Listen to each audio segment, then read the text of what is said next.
اور لگتا یہ ہے کہ اگریمنٹ جو اس نے کی ہوئی ہے وہ اگریمنٹ کے اوپر عمل ہو رہا ہے کہ عمران خان کو اپنے کیمپین نہیں کرنی چاہیے, اس کو جیل میں ڈالنا ہے. اور میں یہ سمجھتا ہوں کہ جو میرے اوپر قاتلانہ حملہ ہوا تھا اس کو پتا تھا. جو وہ تسنیم حیدر جو لندن میں بیٹھ کے اس نے برطانیہ کی پولیس میں رپورٹ دی ہے کہ اس نے کہا تھا کہ عمران خان کا اور ارشد شریف کا قتل ہونا چاہیے. اور وہ وکیل جس نے ریپرزینٹ کیا تھا وہ کنفرم کرتا ہے کہ اس کے سامنے اس نے قتل کی بات کی تھی. اور یہاں بیٹھے ہوئے تھے لوگ جنہوں نے ان کے ساتھ مل کے یہ میرے اوپر قاتلانہ حملہ کیا تھا, جس میں شہباز شریف ہے اور جس میں میں بتا چکا ہوں شہباز شریف اور دوسرا یہ جو رانا ثناء اللہ, یہ سب قاتل ہیں. اور پھر ڈرٹی ہیری. تو میں سوال یہ پوچھتا ہوں کہ کیا یہ ملک چل رہا ہے اس آدمی کے کہنے پہ, منی لانڈرر, مجرم, سزا یافتہ, جھوٹ کے اوپر بھاگا ہوا, کہ عمران خان کو آپ نے کیمپین نہیں کرنے دینی. تو یہ پہلا قدم تھا اس کا. جب مجھے سازش کی سمجھ آ گئی کہ یہ ہمیں اکسا رہے ہیں, فوری طور پہ میں نے, کیونکہ مجھے ٹی وی پہ تو بین کیا ہوا تھا, میں نے سوشل میڈیا پہ کہا کہ ہم سارے کارکنوں کو کہا کہ اب آپ واپس چلے جائیں. ہم نے ریلی کینسل کر دی. کیوں ریلی کینسل کی؟ کیونکہ مجھے سمجھ آ گئی تھی کہ یہ آپ تصادم چاہتے ہیں اور یہ میرے اوپر ڈالنا تھا کہ عمران خان نے یہ سارا کچھ کروا دیا. تو میں نے ریلی کینسل کر دی. لیکن مجھے تب تک پوری طرح علم نہیں تھا کہ ہوا کیا ہے. آہستہ آہستہ ہمیں خبریں آنی شروع ہوئیں کہ انہوں نے کس قسم کا ظلم کیا. میں یہ چاہتا ہوں کہ صرف یہ 30-40 سیکنڈ کی یہ ہم نے ایک ویڈیو بنائی ہے, آپ ذرا دیکھیں کہ یہ لگ رہا ہے کہ ان کے اوپر کوئی بہت بڑا یعنی تحریک انصاف کے کارکنوں نے کچھ کیا ہے. یہ ذرا دیکھیں کہ وہاں انہوں نے, پولیس نے کس بے دردی سے جو کیا, یہ دیکھیں پلیز.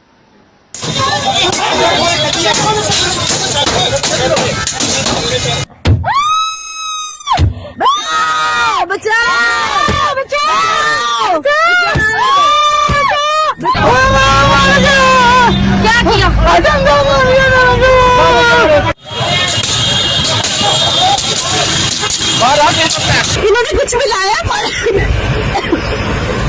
ہمیں نہیں پتا انہوں نے کیا لایا. کیا حال ہے شاہ جی, آپ کو بھی پکڑ لیا تو پھر اب کیا رہتا ہے آپ کا؟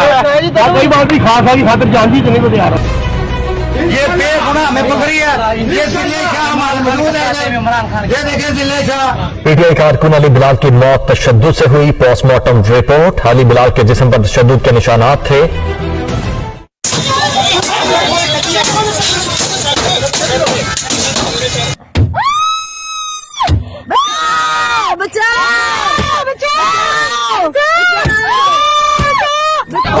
دیکھیں, یہ مقبوضہ کشمیر کے نہیں, یہ پاکستان کے ہیں. یہ اپنے لوگوں کے اوپر ہو رہا ہے. درجنوں گاڑیاں توڑی. وہ جو خاص طور پہ تکلیف دہ چیز سب پاکستانیوں کے لیے ہے کہ وہاں عورتیں بیٹھی ہوئی ہیں گاڑی میں, ان کے سامنے وہ ان کی حالت دیکھیں کہ کوئی بھی شریف لوگ جا رہے ہیں اور ان کے آپ پولیس حملہ کر رہی ہے اور ڈنڈے مار کے شیشے توڑ رہی ہے. ان کے حال دیکھیں.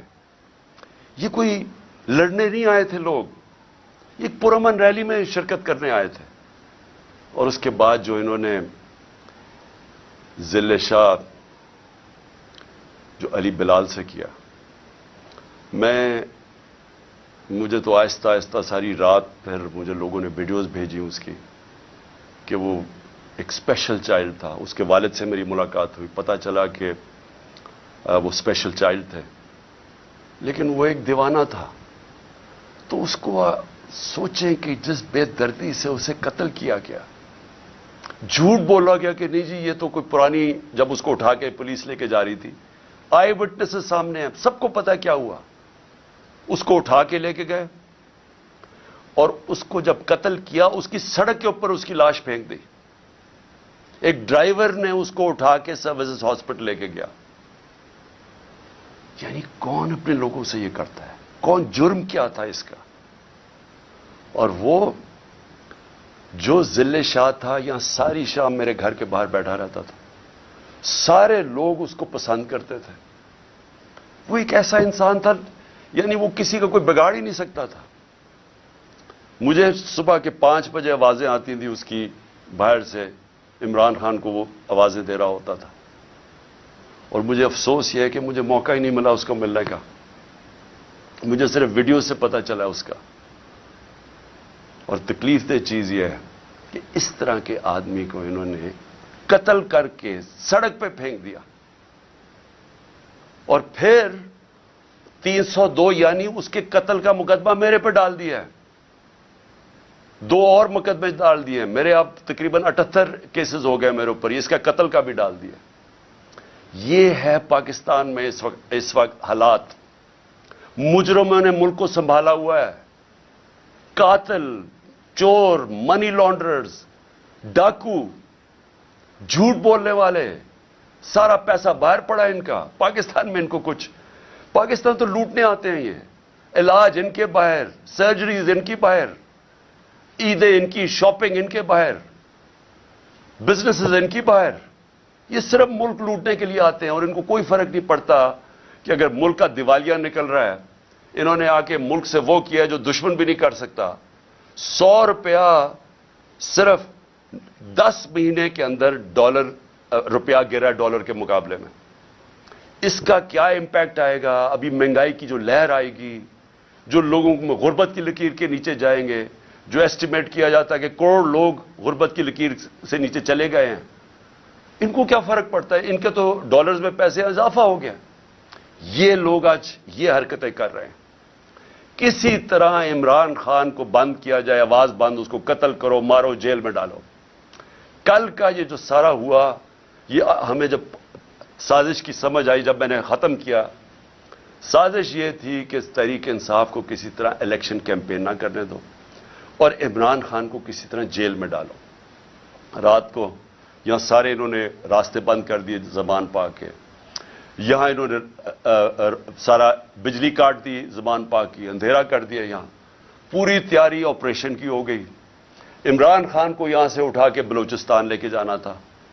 2.5 مہینے اس کو جیل میں رکھنا تھا. تب تک ہماری پارٹی کو کرش کرنا تھا، اور جو بولنے والے ہیں ان کو سزائیں دینی تھی، ان کو بھی جیلوں میں ڈالنا تھا.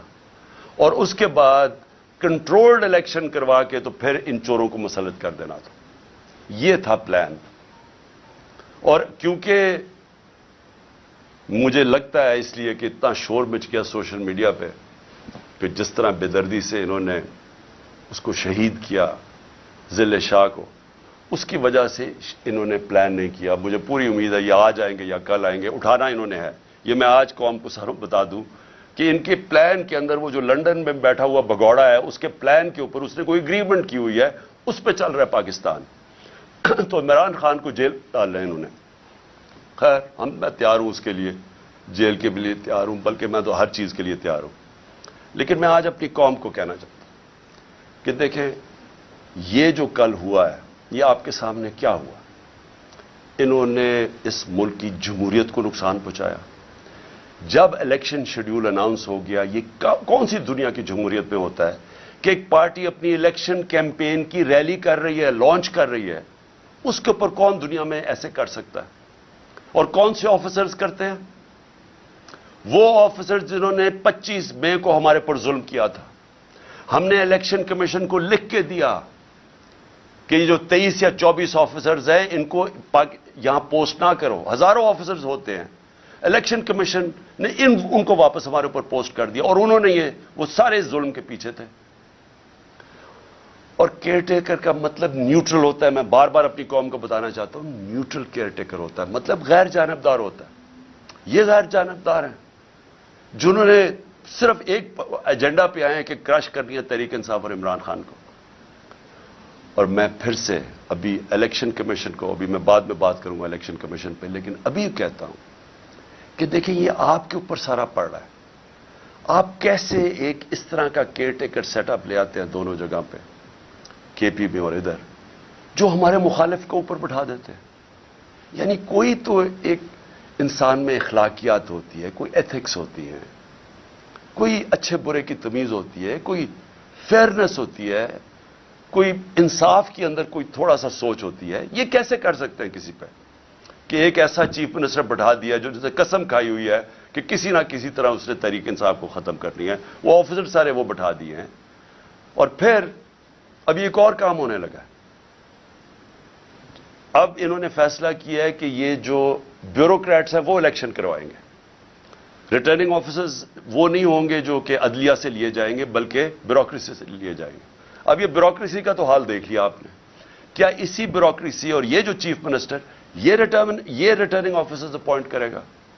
تو یہاں سے پہلے ہی نظر آ گیا کہ یہاں الیکشن میں انہوں نے جس طرح کی دھاندلی کا پلان بنا ہوا. تو میری ریکویسٹ الیکشن کمیشن کو ابھی بھی یہ ہے کہ ریکویسٹ کریں کہ عدلیہ کے ریٹرننگ آفیسرز آئیں, کیونکہ یہاں سے تو کوئی امید نہیں ہے. یہ جو لوگ ہیں ان سے تو کسی کو بھی کوئی امید نہیں ہے کہ یہ جب کیئر ٹیکر یہ بیوروکریٹس لے کے آئے گا تو ان کا تو ایجنڈا واضح ہے.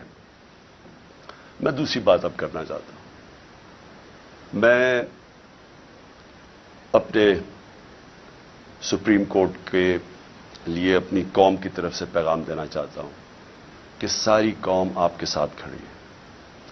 ساری قوم نے آپ کے اوپر امید لگائی ہوئی ہے. اس وقت ملک کے اوپر جو قبضہ ہوا ہے ان مجرموں کا اور جو لوگ ان کو بیک کر رہے ہیں ان سے ہمیں کوئی امید نہیں ہے. اب انہوں نے تو سارا اپنا واضح کر دیا کہ یہ کس طرف لے کے جا رہے ہیں پاکستان کو, اور وہ پاکستان کے اندر جمہوریت کا قتل ہو رہا ہے. ہر روز قتل ہو رہا ہے. یہ جو کیئر ٹیکر بنائی ہے اسی سے ہی سمجھ آئیں کہ جمہوریت کیا ہوگی. وہی بتائیں جو کل ایک الیکشن ریلی کے اوپر جو انہوں نے تشدد کیا ہے, تو آپ کو تو پتہ چل جانا چاہیے کہ یہ جو سارے مل کے کر کیا رہے ہیں. لیکن سپریم کورٹ کو سارا پاکستان اور پاکستان کی تاریخ آپ کی طرف دیکھ رہی ہے. اور ہم صرف آپ سے ایک چیز چاہتے ہیں. ہم صرف چاہتے ہیں کہ آپ آئین کے ساتھ کھڑے ہوں. ہم یہ چاہتے ہیں کہ اس ملک میں جو رول آف لا ہے اس کو اپ ہولڈ کریں. امید صرف اب آپ پہ ہے, اور مجھے پتہ ہے کہ آپ کو پورا تقسیم کرنے کی کوشش کی جا رہی ہے. یہ جو مافیا ہے, مافیا کرتا کیا؟ یہ جو جس کو سسیلین مافیا کہا تھا, یہ کون ہے؟ یا یہ لوگوں کو خریدتے ہیں یا یہ لوگوں کو ایلیمنیٹ کرتے ہیں. ان کے اوپر ٹیپس بناتے ہیں, بلیک میل کرتے ہیں, ہر قسم کے ان کے اوپر گند اچھالتے ہیں, ان کو بلیک میل کر کے پریشرائز کرتے ہیں اپنے فیصلے لینے کے لیے. یہ وہ لوگ ہیں, یہ وہ لوگ ہیں جو ٹیلی فون کر کے تو فیصلے کرواتے ہیں ججز سے. یہ وہ لوگ ہیں جنہوں نے ڈنڈے سے اٹیک کر کے سپریم کورٹ کو ایک ایماندار دیانتدار چیف جسٹس کو انہوں نے فارغ کروایا اور پھر رشوت چلائی, باقی ججز خریدے. میں سپریم کورٹ کو آج اپنے سارے ججز کو صرف ریکویسٹ کر رہا ہوں کہ آپ نے آئین کے ساتھ کھڑے ہونا اور جمہوریت کے ساتھ کھڑے ہونا. کیونکہ اگر اس وقت جو ان کی کوششیں ہیں, یہ الیکشن نہیں کروانا چاہتے, یہ الیکشن سے کسی نہ کسی طرح نکلیں گے. یہ قتل کروائیں گے لوگوں کو, یہ بڑے ناموں کو قتل کروائیں گے, دھماکے کروائیں گے صرف الیکشن سے نکلنے کے لیے. یہ ہر بہانہ استعمال کریں گے کہ جی پیسے نہیں ہیں تو پتہ نہیں کیا سینسس ہو گیا تو یہ ہو گیا. یہ ہر چیز استعمال کریں گے کسی نہ کسی طرح الیکشن سے نکلنے کے لیے, کیونکہ الیکشن میں ان کی موت ہے. ان کو پتہ ہے کہ پاکستانی قوم ان سے متنفر ہو چکی ہے, وہ ان کے خلاف کھڑی ہو گئی ہے. سارے بائی الیکشن میں واضح ہو گیا کہ یہ دھاندلی کے باوجود, ساری مشینری استعمال کرنے کے باوجود یہ نہیں جیت سکتے. اس لیے یہ الیکشن سے بھاگ رہے ہیں. اور مجھے خوف یہ ہے کہ یہ کسی نہ کسی طرح یہ مافیا عدلیہ کے اندر پھوٹ ڈال کے اس کو تقسیم کر کے یہ کوشش کریں گے الیکشن سے نکلنے کے لیے. میں اس لیے اپنے سپریم کورٹ کو کہنا چاہتا ہوں کہ اس وقت آپ کی یونٹی کی ضرورت ہے. آپ متحد ہو کے پاکستان کے آئین کے ساتھ کھڑے ہو. 5 کے 5 ججز نے کہا تھا کہ 90 دن میں الیکشنز ہونے چاہیے. اب پختونخوا میں دیکھ لیں, گورنر صاحب کہہ رہے ہیں کہ جناب وہ الیکشنز ڈیلے کرنے کے چکر میں ابھی تک انہوں نے اناؤنس نہیں کیا. اور جبکہ سب کو پتا ہے کہ اب ہمارے پاس ٹائم جو ٹائم تھا الیکشن کروانے کا وہ کم ہوتا جا, ہم آگے نکل گئے. 30 اپریل جانا بھی غلط تھا کیونکہ آئین تو اجازت نہیں دیتا تھا, لیکن کیونکہ انہوں نے جان کے سیبوٹاج کرنے کی کوشش کی 30 اپریل دینی پڑی. تو یہ اس سے بھی آگے جانے کی کوشش کر رہے ہیں. اس لیے میں اپنی عدلیہ کے ساتھ عدلیہ کو صرف قوم کی طرف سے پیغام دینا چاہتا ہوں. قوم آپ کے ساتھ کھڑی ہے. قوم وہ اور ہم وہ لوگ ہیں جو صرف اور صرف آپ سے انصاف چاہتے ہیں, آپ سے جو اس ملک کا آئین ہے اس کی دفاع چاہتے ہیں. یہ جو مافیا ہے یہ جب فیصلہ ان کے خلاف آتا ہے یہ اٹیک کر دیتے ہیں سپریم کورٹ کو, اور جب فیصلہ ساتھ آتا ہے تعریفیں شروع کر دیتے ہیں پریشرائز کر کے. میں آپ کو صرف آخر میں ریمائنڈ کروا دوں کہ جب جو دھاندلی کے اوپر سپریم کورٹ میں کیس چلا تھا 2015 میں, وہ ہمارے خلاف کیا, ہمیں بڑی تکلیف ہوئی. ایک دفعہ بتائیں کہ میں نے اس کی کوئی تنقید کی ہو, ہم نے ایکسیپٹ کر لیا. پھر جب میں نے اپنی اسمبلیز ڈیزالو کی اپریل کے اندر, پچھلی اپریل میں نے الیکشنز اناؤنس کر دیے, سپریم کورٹ میں کیس چلا گیا. سارا جو سپریم کورٹ میں بات چیت ہو رہی تھی وہ ساری ہو رہی تھی کہ الیکشنز میں اب چلے جائیں, اور وہ چلے جاتے ملک بچ جاتا اس عذاب سے. لیکن الیکشن کمیشنر نے وہاں کہا جی میں 3 مہینے میں الیکشن ہی نہیں کروا سکتا, اور وہ فیصلہ ہمارے خلاف چلا گیا. بڑی تکلیف ہوئی ہمیں.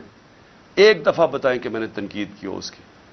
لیکن یہ ہر فیصلہ جو ان کے خلاف جاتا ہے اس کے اوپر یہ بلیک میل کرتے ہیں, نام لے لے کے ججز کے خلاف بات کرتے ہیں. اور اس لیے ضرورت ہے سارے ملک کو کہ اگر ہم نے اب آگے جانا ہے, اور اس کی ملک کی بچت ہی رول آف لا میں ہے. ملک بچے گا تب جب قانون کی حکمرانی ہوگی. وہ اس کی دفاع کرنی ہے سپریم کورٹ نے, اور ہم صرف آپ سے اپیل کر سکتے ہیں کہ یہ آپ کو ہر پریشر ڈالیں گے, ہر وہ نامعلوم افراد سے پریشر آئے گا, ان چوروں سے آئے گا, یہ رشوت بھی یہ ان کو خریدتے بھی ہیں. میں آپ سے ریکویسٹ کروں گا کہ قوم ساری آپ کی طرف دیکھ رہی ہے, اور ہم صرف چاہتے ہیں کہ جو سب نے کہا تھا آئین کے اندر 90 دن میں الیکشنز, اس کے ساتھ آپ کو پوری طرح کھڑا ہونا چاہیے. اب میں الیکشن کمیشن کے اوپر آپ تیسری بات کرنا چاہتا ہوں. دیکھیں الیکشن کمیشن, مجھے جتنی تکلیف الیکشن کمیشن سے ہے کسی کو نہیں ہے. انہوں نے میرے اوپر, آپ نے ایلیگیشن لگائی توشہ خانہ کی.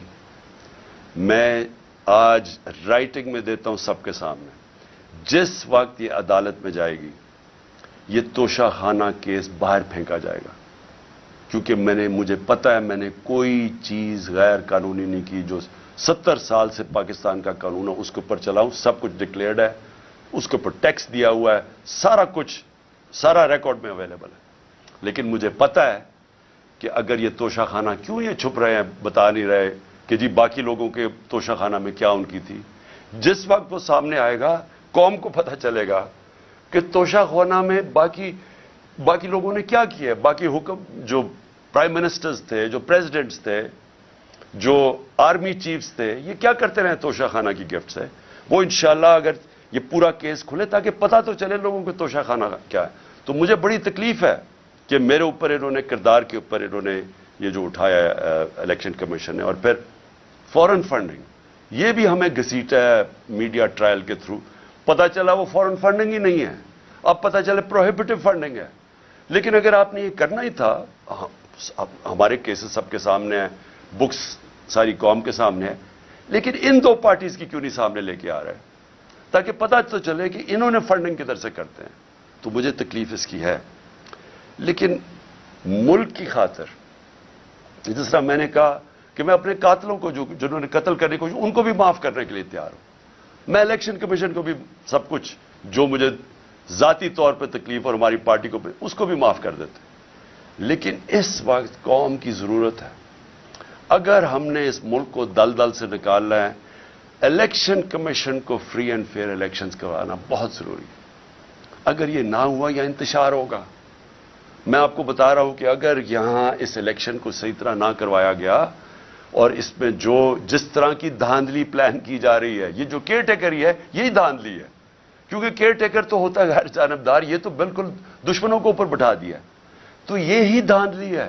اور اس کے بعد جو بھی قدم ہے, جو پلاننگ ہو رہی ہے, میری صرف آپ کو اپنی قوم کی طرف سے کہ آپ کو اس وقت فری اینڈ فیئر الیکشنز کروانا چاہیے. اور کسی صورت پہلے یہ جو غلط کیئر ٹیکر اپوائنٹ کے, ان کے ذریعے ریٹرننگ آفیسرز ان کی بیوروکریسی پہ نہیں بلکہ